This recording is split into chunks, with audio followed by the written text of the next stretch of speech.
We're going to bring chockies, but we thought you might have all had enough by now. Never. Who said that? Is that you, Jade? Okay. Is that you, Mel? I wondered if you were going to fess up or not. Okay. Good morning, everyone. We're obviously here to talk about the mid-year economic and fiscal outlook, but I wanted to cover off on some points about Vanuatu first. Then I'll make some introductory comments, and then Katie on the MyEFO, and then a couple of other issues to cover off, and then obviously happy to take your questions. Look, Australia stands with the people of Vanuatu following yesterday's devastating earthquake. Our deepest sympathies go to the people of that wonderful, beautiful country, particularly following the tragic loss of life there. We know from early reports that quite significant damage has occurred there, and on the request of the Vanuatu government, we are deploying immediate assistance today. That assistance will be in the form of search and rescue teams and also medical assistance. I wanted to let you know that in the coming hours, a RAF C-17 will depart RAF Base Amberley directly to Port Vila with an urban search and rescue team from Queensland Fire and Rescue. A RAF C-130 will depart from Fairbairn with additional urban search and rescue personnel from Fire and Rescue New South Wales, the Australian Federal Police and a DFAT crisis response team. And a flight will depart from Darwin with an Australian medical assistance team deployed through the National Critical Care and Trauma Response Centre. These crews are going in to assist with the most pressing needs. I really wanted to thank and acknowledge those Australian first responders who are leaving Australia today to help the people of Vanuatu after these tragic events. The hospital in Port Vila is also under really substantial pressure, and it's also suffered damage. So you can imagine that that is making the task that much harder. And with so many buildings down, it's really important that we get those search and rescue crews in as soon as we can.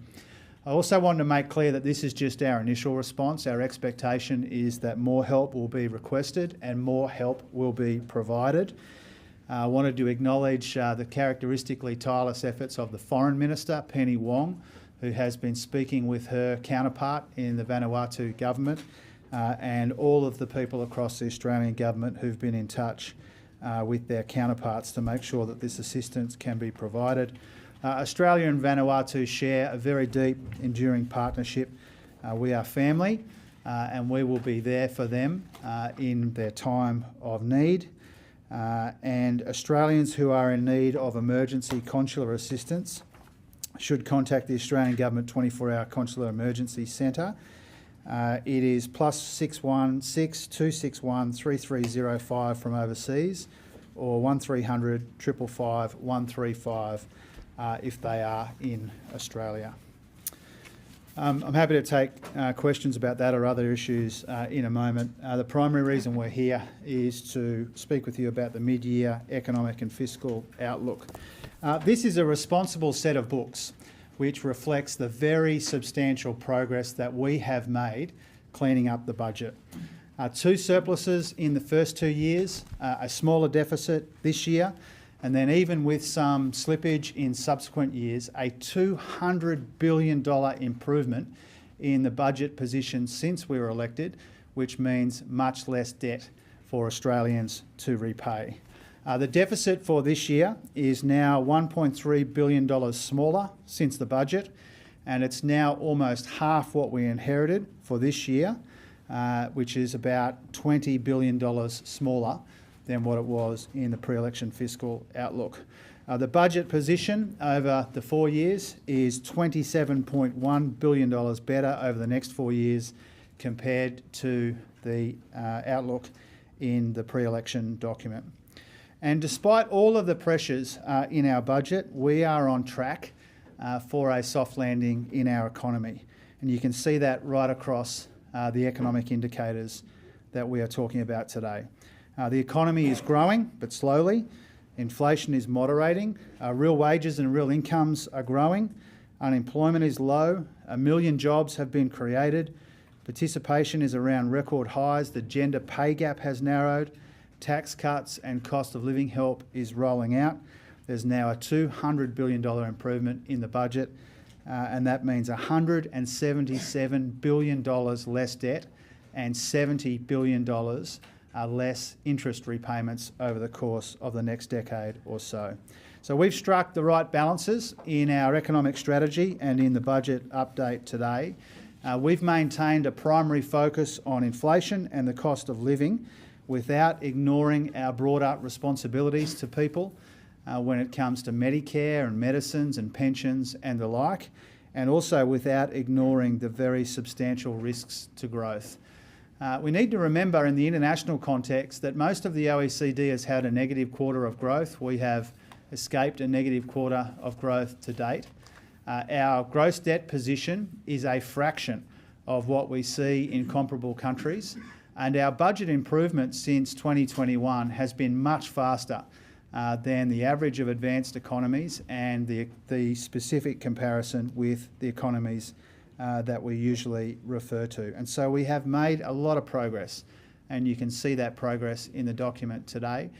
Even with a little bit of slippage in some of the years, a $200 billion turnaround since we were elected is the biggest nominal consolidation in the budget on record.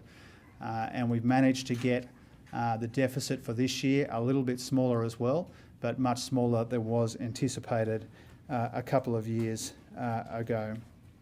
So we've made room for pressures and for priorities. With all of the savings that we've made, $92 billion of them, by banking revenue, by showing spending restraint. And Katie's going to take us through some of those issues, and then I'll come back and cover off on a couple of other things. Thanks, Katie. Thanks, Jim. Well, as Jim said, this budget continues the approach we've taken since coming to government. So we've looked to find savings where we can. We're dealing with those unavoidable spending pressures that we see, dealing with some of those terminating programs, showing restraint at the same time, and delivering the biggest budget turnaround in a parliamentary term due to our fiscal strategy. So our spending restraint has seen real spending growth average 1.5% over the 6 years to 27-28, which is less than half of the 30-year average, which is 3.2%, and around one-third of the former government's average at 4.1%. We've identified those savings we talked about yesterday, $14.6 billion in savings reprioritisations in this budget update, bringing to a total $92 billion since PFO. And we've banked 78% of revenue upgrades since the election. When you compare that to the former governments of about 40%, you can see the significant increase there, and that, of course, has impacted on our ability to deliver two surpluses.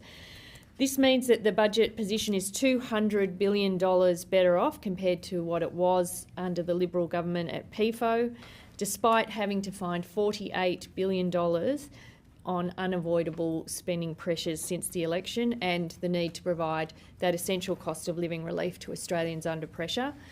The better budget position means less debt, less interest costs. As Jim outlined, gross debt $177 billion less than what we inherited, helping avoid around $70 billion in interest costs over a decade. And whilst the budget position is $1.3 billion better off than forecast at budget, the slippage across the forward estimates is really down to urgent, unavoidable or automatic spending.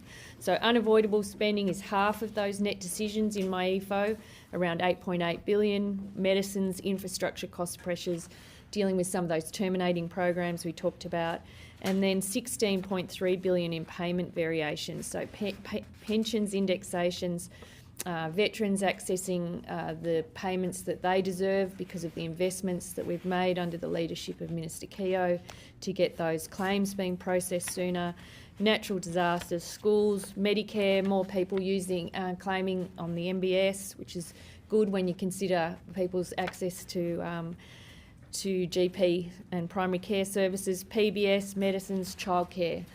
So again, our investments in childcare, early education and care, we can see running through this MyEFO as well, with more children in care. Now, I just want to make a few comments about women, because we've really put women at the centre of our economic strategy since coming to government, and I may not get a question about it during the press conference.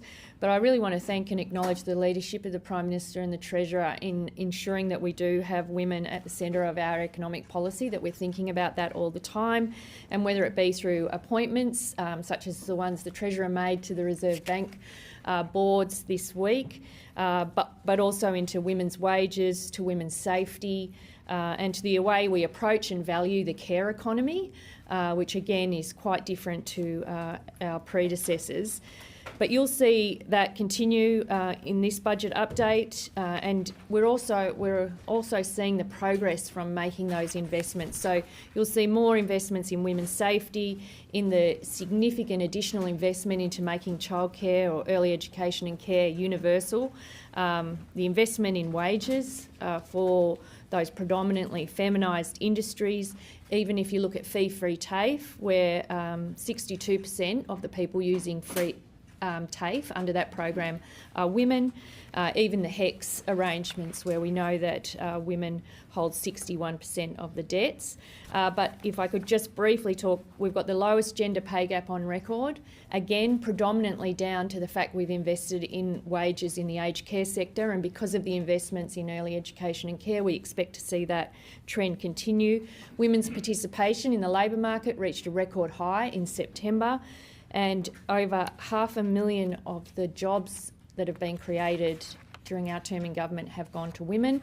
And again, we're seeing hundreds of thousands of more children in care, meaning that the early education and care system is working for both children and for parents, and predominantly women who picked up those caring responsibilities. So thank you for just letting me say that. But whilst, just to conclude, whilst we're getting the budget in better shape, we're delivering that cost of living relief and importantly improving services to the community, which you can see flow through in those parameter variations today. This has been, an important and difficult balancing act in many ways, a lot of pressures, a lot of requests for additional support, and we're trying to find room for all of those important investments while finding savings and reusing money where we can at the same time. Thanks, Jim. Thanks, Katie. Just a couple of issues before we take a bunch of your questions. The first one is about the outcome achieved by the Qantas workers. The government really welcomes the result and the outcome achieved by the Qantas workers and their union, the Transport Workers Union. This will be a huge relief for all of those workers who are impacted by this, particularly as we get closer and closer to Christmas. I did want to pay tribute to the TWU for the way that they have been dogged and determined to get this outcome for the workers that we all represent.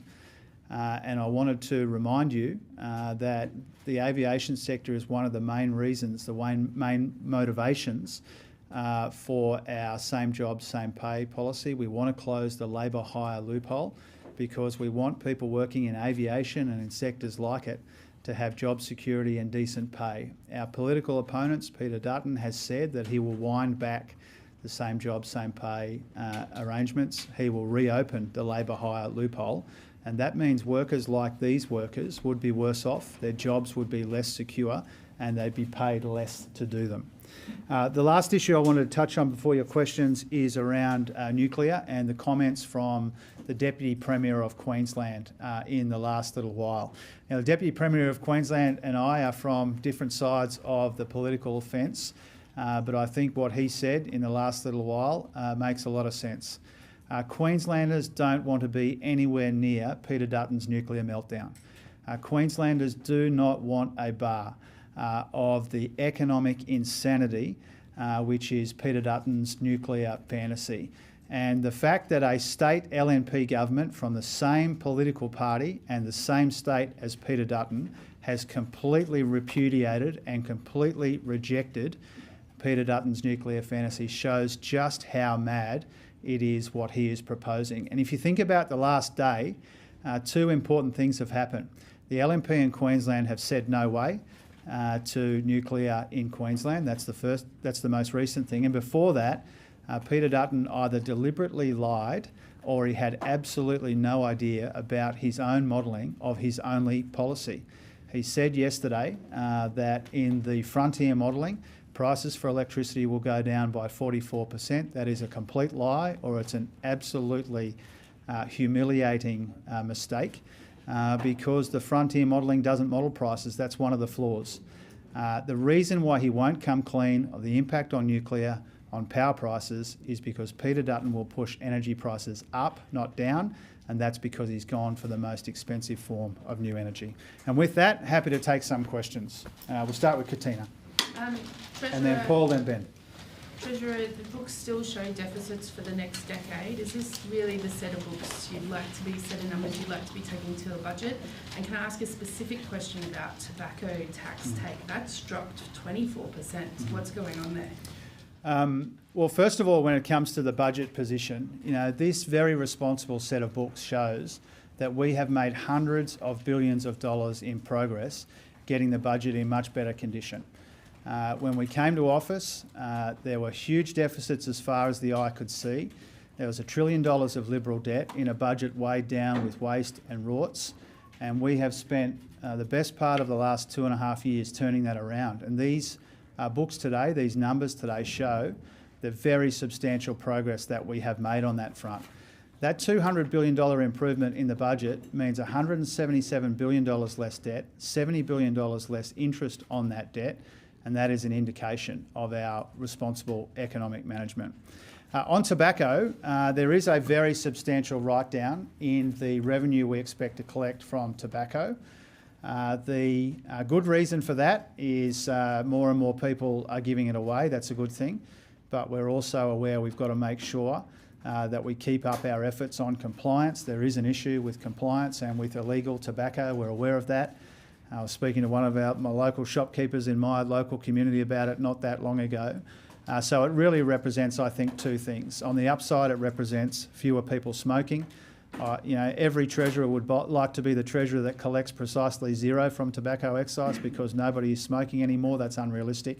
But those numbers have been coming down over time for good reasons. But we also know that there's a compliance challenge too.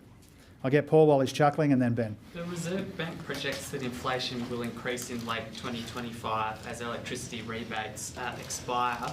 Is one reason that MyEFO, by contrast, has a rosier view and that inflation will stay steady because there's more cost of living relief coming? Should households expect another $300 electricity rebate? Oh, that doesn't explain the very small differences in the forecasts. There's a couple of relevant points to be made there. First of all, when it comes to the impact of the energy bill rebates on the inflation forecast, the Reserve Bank takes the same view and applies the same methodology as the Treasury does. There are some minor differences in the forecasts. They are partly explained by a difference in timing. When you stop the clock on some of these forecasts, you have to factor in things like the petrol price may have been different. I think petrol is one of the main drivers of the difference. And so I'd encourage you, Paul, not to reach that conclusion from the small differences in the forecasts. They have the same assumptions about energy bill rebates as the Treasury does in theirs. Do you want to say anything about whether households should expect cost of living relief in the $5 billion decisions taken not announced? Well, in the decisions taken but not yet announced, that's a relatively small number by historical comparisons, particularly in the lead up to an election. It doesn't, as I said to Claire yesterday, it doesn't stand out because decisions taken but not yet announced are a regular feature of budgets under governments of both political persuasion, and that's not an especially big number. When it comes to cost of living relief, the focus for us is rolling out the very substantial, meaningful but responsible cost of living help that we've already announced and already budgeted for. People are getting those tax cuts, the energy bill relief, cheaper medicines, cheaper early childhood education, rent assistance, student debt relief, getting wages moving again. Those are our efforts to help people with the cost of living and to take some of the pressure off household budgets. And as we've said before, I think we've said maybe a couple of times this week, we, from budget to budget, if we can afford to do more and there's a case to do more to help people with the cost of living, of course we consider that then. Treasurer, part of the revenue assumptions in this budget come from an expected fall in the price of iron ore to $60 a tonne. It's currently sitting at about $100. It was also expected to be at $60 a tonne in the last budget and $55 in the budget before that, despite never actually really falling to that amount since about 2020. Do you think it's time to either revise how we're forecasting the iron ore prices, or do you truly expect there to be a massive drop-off in China's economic activity? Well, first of all, we have revised the assumptions in the budget. We did that either the last budget or the one before. We did that in a very consultative way, and to all of your credit, you covered it at the time in a responsible way as well. We're always trying to make sure that those assumptions are appropriate, but they're also deliberately conservative, very deliberately conservative. We've seen them go the other way. We've seen them be wrong in the other direction, and we want to avoid that. And also, don't forget, and you wouldn't have forgotten, Ben, you follow this very closely, particularly the kind of China-facing part of this story. We have been under that glide path this year, in the second half of this year. If you draw a line, you take the assumption, which is the current price, and you say that it takes 4 quarters to get to the anchor price, which you referenced rightly in your question, we've been under that at different times in the last 6 months. And I think that warrants and justifies the very conservative approach that we take. We'll go behind you to John, then Charles, and then there, and then we'll go to Jack on the edge. Thanks, Treasurer and Finance Minister. Federal spending as a share of GDP this year and next year is the highest since 1986, except for the pandemic. How can you say that fiscal policy is working in the same direction as monetary policy, which is trying to slow the economy? Well, a couple of points about that. I mean, spending to GDP is lower compared to PIFO, and so consistent with some of the other indicators which have gotten better since the pre-election outlook. We've made sure that we've done what we can to get that a little bit lower. And the second point I'd make is a point that you and I have gone back and forth on a number of occasions, is if you look at the average annual real spending growth over the 6 years, it's about 1.5%. It was about 3 times higher under the former government. I know that you don't like that in comparison, you don't enjoy that comparison, but the reason we use the real spending figure is because it takes into consideration a whole bunch of things which are unavoidable, including indexation. And one of the big drivers of the extra spending in the budget update today, as you know, and which is uncontested, is indexation of things like the age pension, working age payments and the like. And so that explains a big part of the spending which is there, but compared to the levels of spending that we inherited a couple of years ago, we're making decent progress. Well, Treasurer, if things We'll go to Charles and then. if things go according to plan, your plan, you'll be the Treasurer when Australia passes through $1 trillion of national debt. Can you reflect on the eye-watering amount of money that is and what it means to Australians, given there are then a decade of more deficits to come? Look, our debt position is, very substantially better than other countries, but it's still a concern to us. And that's because the more debt that we carry in the budget, the more interest we pay on that debt, and we can all think of better destinations of those billions of dollars than paying interest on debt, and that's one of the motivations for the work that all of us, but especially Katie, have done in trying to get that debt down. If you look at our fiscal strategy, there's a big emphasis on getting debt down, and we're proud that we have been able to do that. When it comes to that $1 trillion in Liberal debt, we were supposed to have breached that last year. We have delayed that. I think it's next year from memory. And the difference between breaching that $1 trillion, the couple of years difference there, means an absolute mountain of debt avoided in the meantime and debt interest avoided in the meantime. And so if you look at the dividend of our responsible economic management, it's really the fact that debt is $177 billion lower than projected. That saves the Australian people $70 billion in interest, and that's a good thing because we'd rather invest that money in budget repair, or if not budget repair, then strengthening Medicare, providing cost of living help, and all of the other far worthier purposes than paying more interest than we should be on the debt that we inherited from our predecessors. Thanks. Individual income taxes are doing a lot of heavy lifting this year and into next year. Does this not confirm that this is a tax and spend budget? No, this budget year contains very substantial tax cuts for every Australian taxpayer.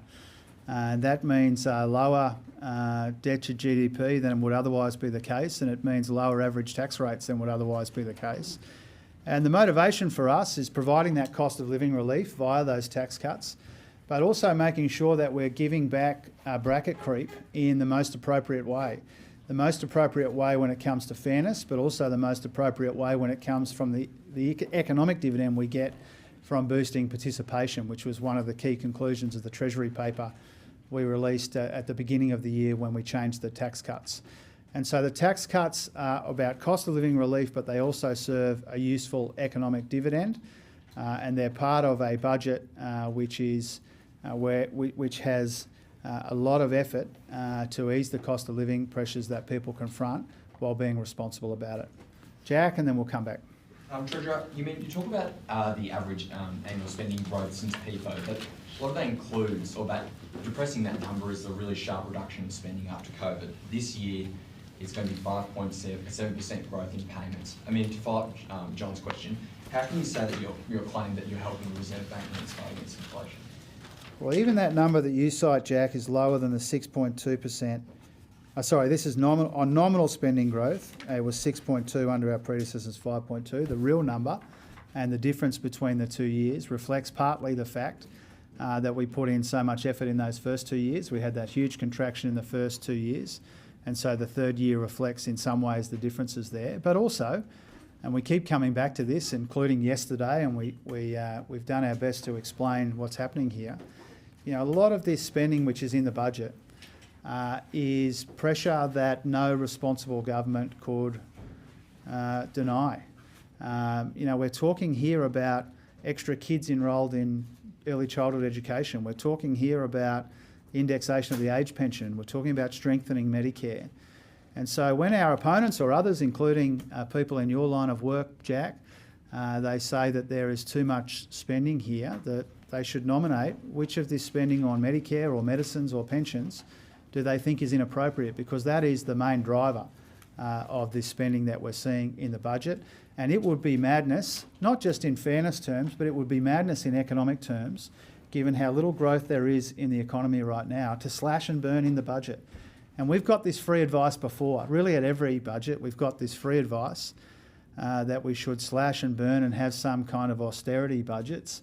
And we now know from the economic data that we've received subsequently that that would have been diabolical for an economy which is barely growing as it is. I might just be neatly. We'll go Shane, and then there, and then I'm not ignoring you, Jake. I'm just imposing a bit of order on it. Well, you can ignore it. You've got budget deficits forecast of 117 billion from 25-26 to 27-28. The PBO and others have estimated that bracket creep will increase the average tax rate of all Australians, even with the tax cuts that hit this year. Does that size of deficit mean there is no scope for personal income tax relief in whoever wins the next term of government? Well, I think whether it's the PBO assumptions or other assumptions that are reported from time to time, I think it assumes wrongly that the tax scales and rates that we have right now are set in stone forever. Of course they're not. From time to time, governments, when they can afford to and when there's an economic case to, they provide income tax relief. And when you've asked me about this before in this room, I've made the point that we've just delivered a very substantial round of tax cuts, partly motivated by the desire to give back bracket creep in the best way that we can. And at some stage in that 10-year period that the PBO uses, or the 10-year period that others have used and asked me about, I suspect a government of one political persuasion or another will do what they can to keep getting those tax rates down if they can afford to. A part of your political persuasion? Well, I don't take the outcome of future elections for granted, for starters. I think I've been very clear about that as well. And broadly, whether it's in the tax system or more broadly in cost of living, we've made it very clear that when governments can afford to and there's an economic case to, of course they should look to provide cost of living relief and or tax relief when they can afford to do that. We'll go here and then we'll come back to Jacob. Thanks, Treasurer.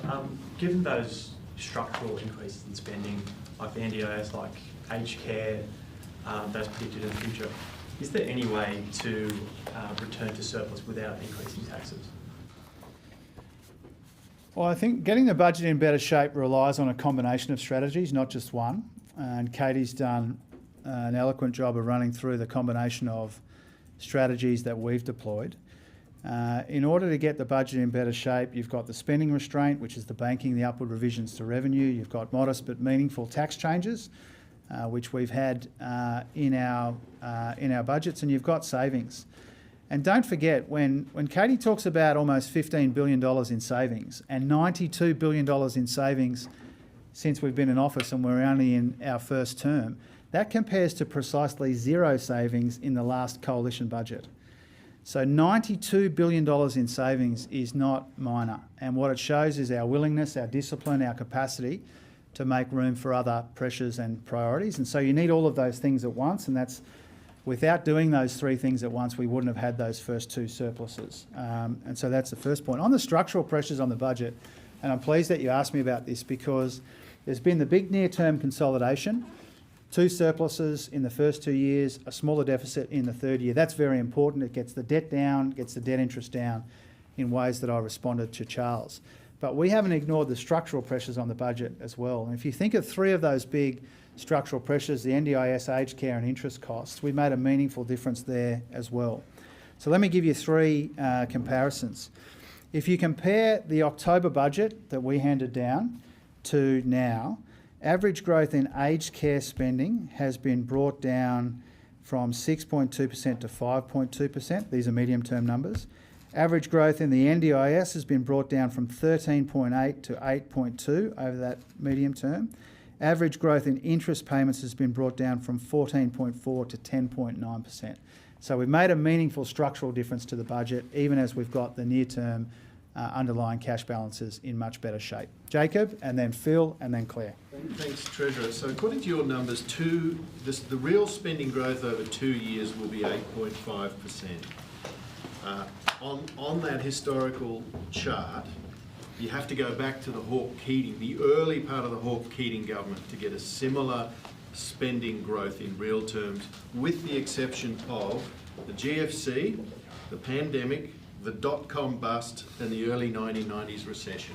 Should we be thinking about these levels of spending as being recessionary or crisis levels of spending? Because that's what the comparison appears to be.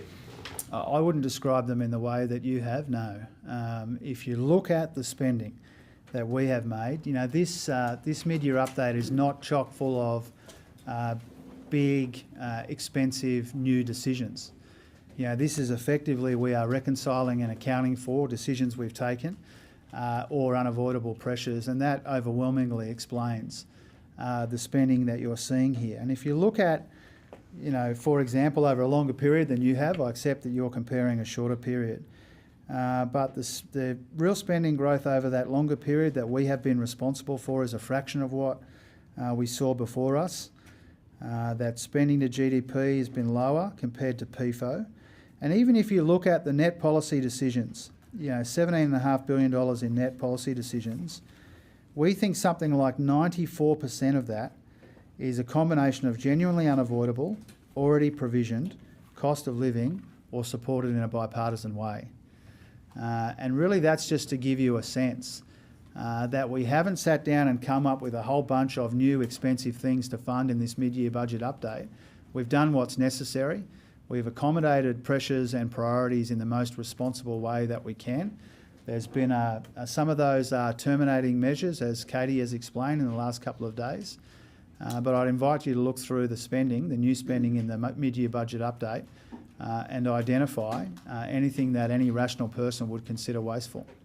Phil, then Claire, and then we'll come through the front. Michael, then Ross, then David. Well, Senator Gallagher, you haven't had one yet. But just I think. Yeah, wait. Yeah, I might take that back. Just in sort of pure base political terms, one of your signature boasts, if you like, you've delivered 2 successive budget surpluses. Is that, in terms of its usage going into the election, now rendered obsolete by the deficit forecast? Not at all. I think, you know, when we talk about the surpluses, we've got a record to show that we've delivered 2 of them, and our political opponents could do none of that over 9 years. So I think we'll go in with a very strong record of managing the budget, getting it in much better shape, and not just on the surpluses, but on dealing with all the pressures that are coming our way, with, you know, finding sensible savings and adjusting the budget as we can without kind of the recommended slash and burn that comes from others sometimes. I think people will see it's been responsible, it's been prudent, we've been methodical, we've been working through issues, dealing with issues as they come at us, and making a big turnaround so that the nation's finances are in a much better shape. Claire. Treasurer, on cost of living, it was almost 3 years ago exactly that Labor released its GovProtect's modelling that showed that its collection of energy policies would reduce household power bills by on average 18% by 2025 or $275. Is it time to concede that that is not going to be the case? And before you talk about the subsidies, obviously that modelling did not account for subsidies. Well, the modelling also didn't account for the war in Ukraine, and it was modelled in 2021 for an outcome in 2025, and it's 2024 now. And we are providing energy bill relief to every household. We've actually done 2 rounds of that, and Peter Dutton and the Liberals have supported neither round of energy bill relief, and that means that energy bills will be bigger if they had their way, and energy bills will be bigger if we go down this economically insane path of nuclear energy in Australia. And so you asked me about an outcome in 2025. It's 2024 now, and we have delivered a substantial decrease in electricity bills because we know that's one of the big drivers of pressures on household budgets. If you look at the most recent inflation figures, the electricity part of those inflation figures, those prices have gone down 35.6% to October.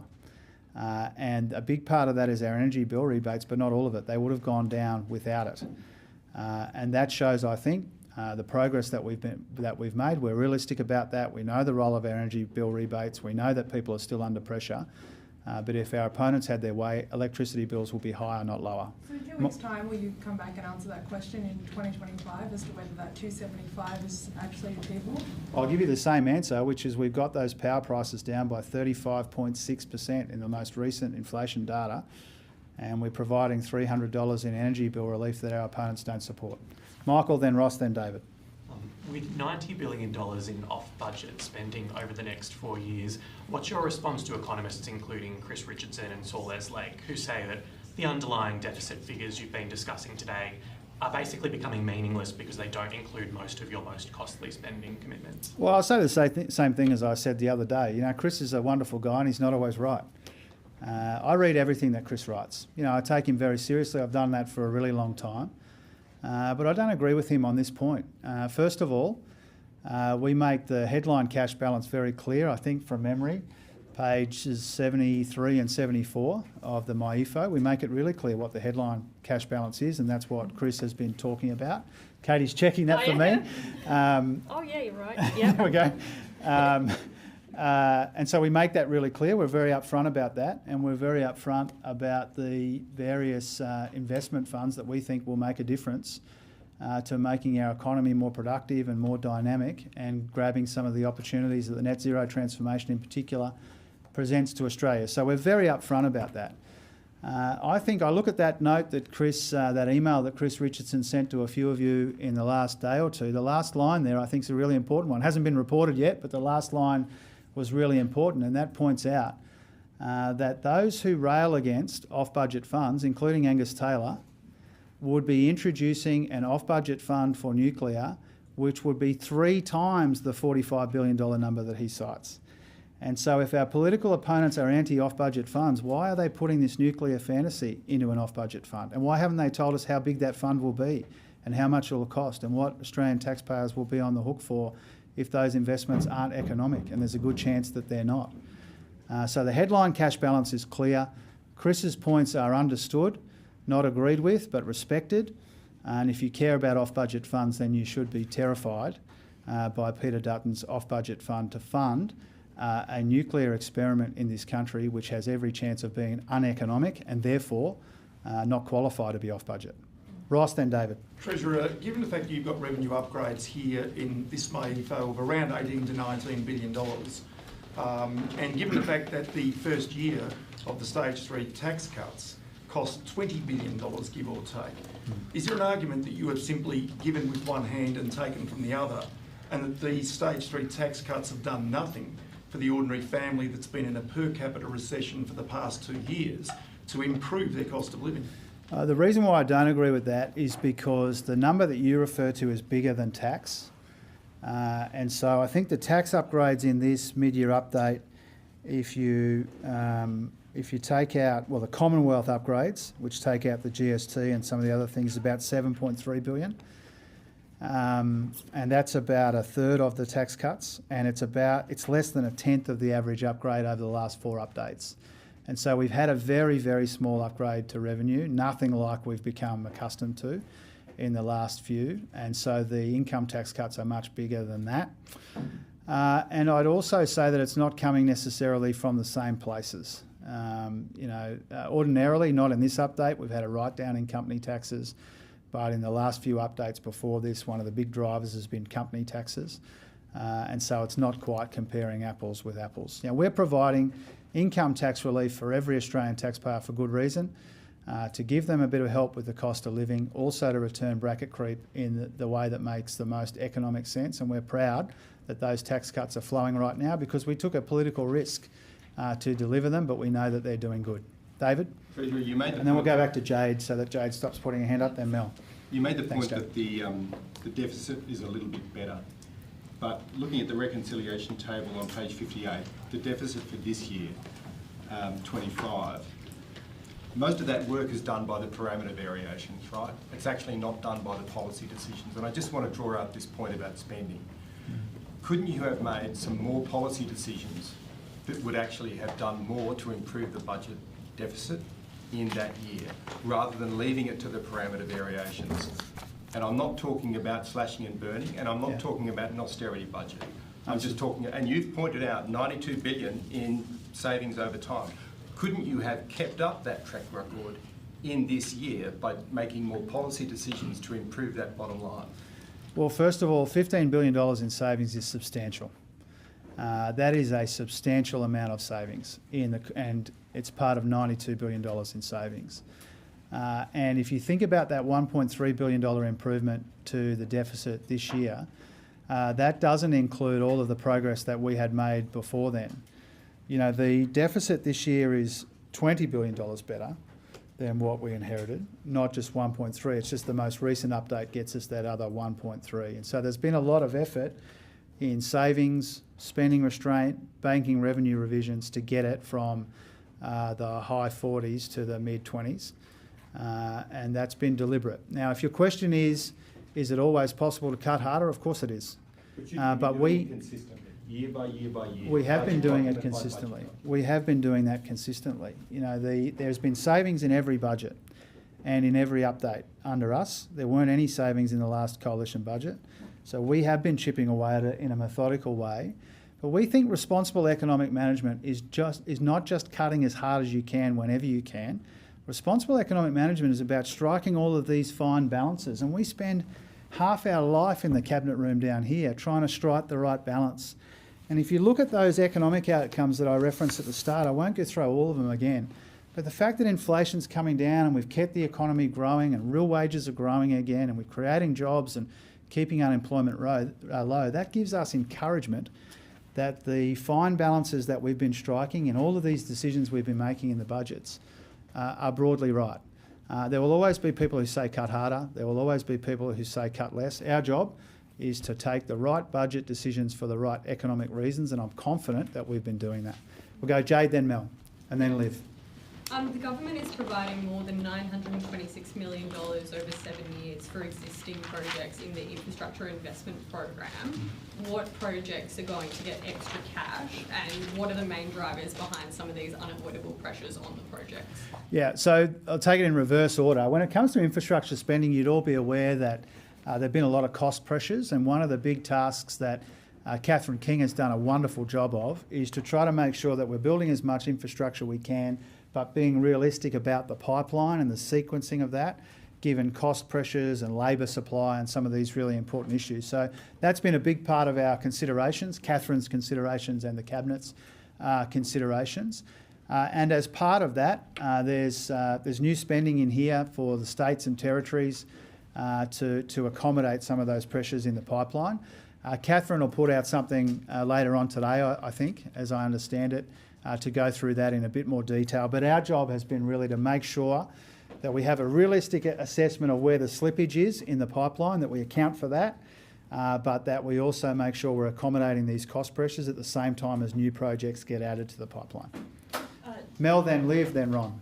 Treasurer, Then can Chloe. you talk us through the net overseas migration figures given in the Yeah. 6-month update? They're 80,000 higher than had been anticipated, and also just with the list of the economic indicators that you pointed to right at the top for Yeah. the soft landing. Are you willing to declare that the plane has hit the tarmac, or are we still hovering over the runway at this point? Thanks, Mel. On net overseas migration, the net overseas migration spike after COVID has peaked and it's coming down. And that's before some of the measures that we have put in place kick in. And so we're making progress managing that net overseas migration level down to something which is a bit more normal. It has peaked, it's coming down. It's coming down slower than was anticipated in the budget, really for one main reason, and that's because there's been fewer departures.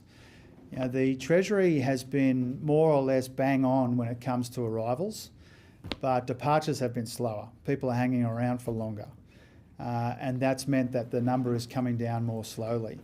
And you see that updated. Do you have a sense of why? People are just staying for longer. You know, I don't have a sort of more granular sense than that.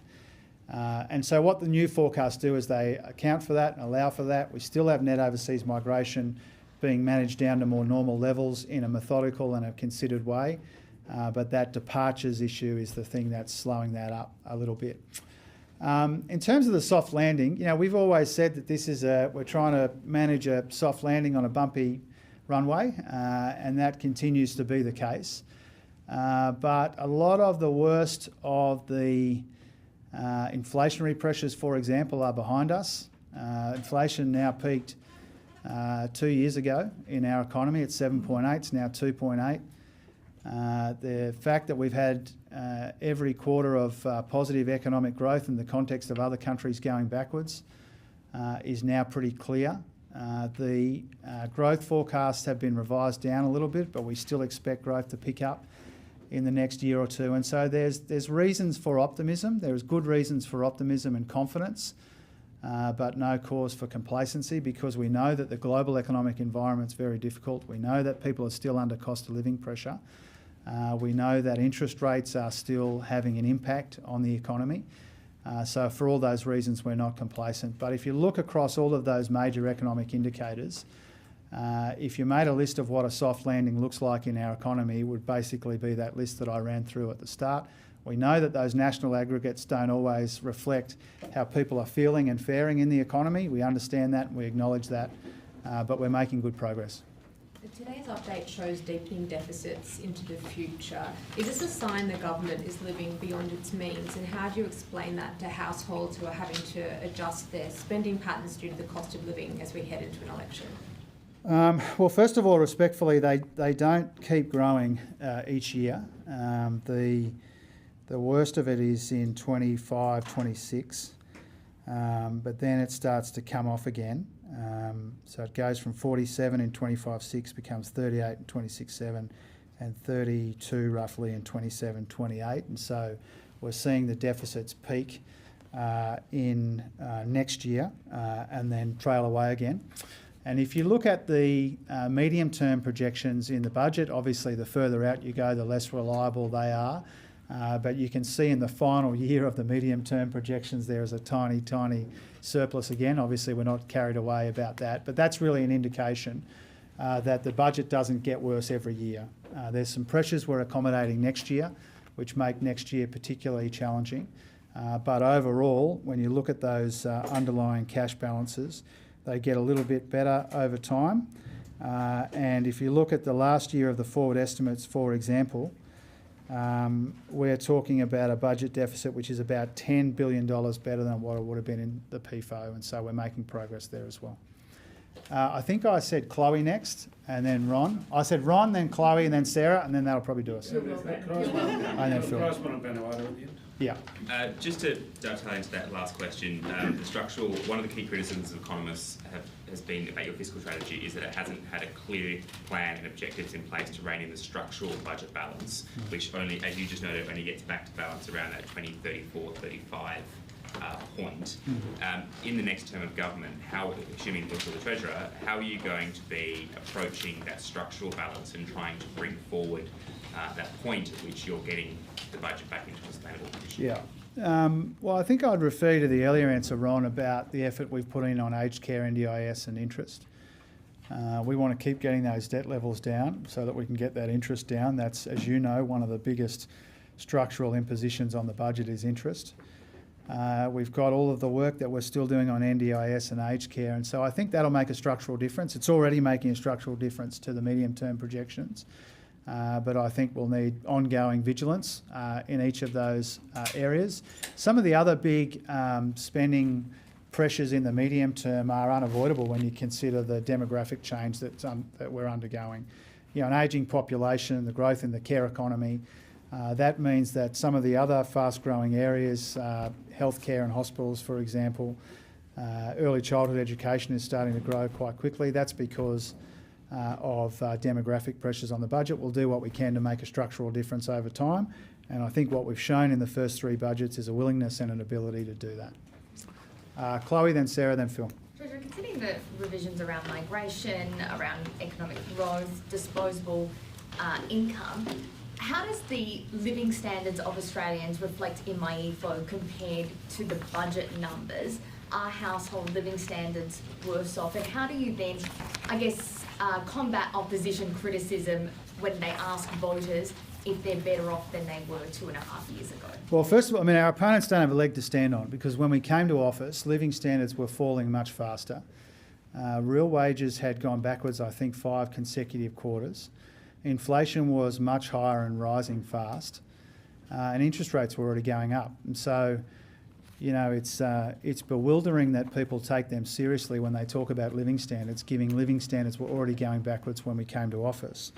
And I think one of the most encouraging aspects of those national accounts, which were released not that long ago, is really that trifecta of inflation coming down, wages going up, and the tax cuts rolling out.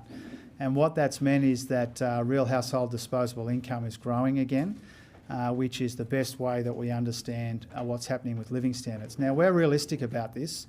We know that people have a lot of ground to make up in their household budgets. We know that it's been a difficult few years in household budgets. We don't pretend otherwise. We acknowledge that at every turn, on every occasion. But more than acknowledge that, we're doing something about it. I'll spare you again the long list of cost of living measures that we're rolling out, most of which despite the opposition of our political opponents, so people would be worse off if they had their way. But we've done what we responsibly can to help people with the cost of living pressures. We haven't pretended they don't exist. But when we came to office, people were already going backwards, and we've been working very hard to try and turn that around. And the first part of my question, just on between living standards between budget and my EFO, how does that reflect? Oh, well, we've got an indication of that in those national accounts, you know, subsequent to budget. We've had a sense of the important role that tax cuts, rising wages and falling inflation has had on incomes and on household budgets, and that's reflected in the MyEFO as well. Thanks, Treasurer. Just to Ron's question about the structural budget position, we saw the tax statement yesterday show $22.7 billion in foregone revenue from capital gains tax discounts, and for the 21-22 year, $2.2 billion in foregone revenue from negative gearing. You said it's not a statement of policy intent, but is it something you want Australians to be talking about over summer? Oh, we put out the tax expenditure and insight statement because we want the country to have the most information it can about the budget and about the tax system, and because we're obligated to do it under the Charter of Budget Honesty. And as you rightly flagged and preempted in your question, we wanted to make sure yesterday when I commented on it, today again, we didn't put that out there to flag a policy change. You know now, having seen the mid-year budget update, that it wasn't put out in that timing to justify a policy change in the mid-year update. There's a couple of quite modest tax changes in the mid-year update that raise about $400 million, compliance and R&D and the like. But you know, we've always worked on the basis that if we can provide more information, we should. We've done that with the tax expenditure statement, the intergenerational report, the wellbeing framework, and in a whole bunch of other ways. Phil. Sorry, Treasurer, just back on Vanuatu. We saw a couple of years ago when the volcano erupted in Tonga, the relief effort from everyone in the region soon turned into a sort of a bit of a geopolitical race between us and the Chinese and others, without wishing to demean what's going on there and the obvious and upfront need for humanitarian assistance. But you talked about the strategic importance of Australia to get into Vanuatu fast and early. Oh, well, obviously we understand that our neighbourhood is a contested space, but our motivations here are helping people who are in danger. And in the many conversations I've had in the last 2 days about this, the geopolitical considerations haven't featured at all. And that's because our primary motivation is helping our friends in need. We take our responsibilities to our neighbours very, very seriously. I can only imagine how scary it is for people in Vanuatu, earthquakes and aftershocks. There was a tsunami warning. And so people would be absolutely terrified, and everyone in Vanuatu should know that your Australian friends are there for you. We've got plane loads of help coming to you right now, and that's the beginning, not the end, of the ways that we are prepared to support beautiful people in a wonderful country. And people will think about and write about the geopolitical elements to that, but that hasn't been something that we're focused on. Look, I just wanted to say, because I think Katie's on duty tomorrow, so you might not see me. 3 days of the Blue Rooms probably stretched your patience a little bit. But I just wanted to say to all of you that I absolutely love being in here with you and grappling with some of these big issues, including the issues that we've talked about today. And so I really just wanted to say thank you. We don't always love everything you write. We don't always love every headline. Occasionally we express that to you, or I do.